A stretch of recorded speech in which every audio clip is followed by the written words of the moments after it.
అలాగే మా ఫాదర్ ఒక గుడి కట్టించారు. అందులో మూల విగ్రహం లక్ష్మీదేవి అనమాట.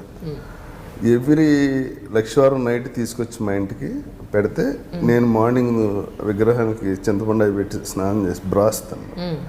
ఇస్తే మా మదర్ దాన్ని చీర కట్టి వస్తే పంతులు గారు వచ్చి పట్టుకెళ్ళి మళ్ళీ గుడిలో పెట్టేవారు.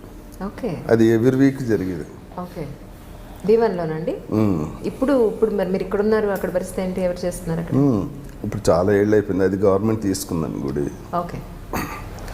మా ఫాదర్ అలా కూర్చోబెట్టి స్నానం చేస్తుంది. మా మదర్ అంటే చాలా ఇది అంటే నేను మదర్ దగ్గరికి వెళ్ళి చెప్పా, నా చిన్నప్పుడు మన ఇంటికి విగ్రహం వచ్చినప్పుడు స్నానం చేస్తే నువ్వు అలంకరించి పంపించావు కదా, ఇప్పుడు ఒక విగ్రహం వచ్చింది స్నానం చేపిస్తున్నారు, అలంకరించి పంపుదాం. చిన్నప్పటి నుంచి నువ్వు నాకు ఆధ్యాత్మికంగా నువ్వు తీసుకెళ్ళావు కదా, ఎన్నో చెప్పావు. ఇటువంటి సిచ్యువేషన్ ఉందే మన చుట్టాలకు వచ్చినప్పుడు నువ్వు వెళ్ళి ఎన్నో మాట్లాడావు. అవన్నీ సొల్లు కవర్లని నువ్వు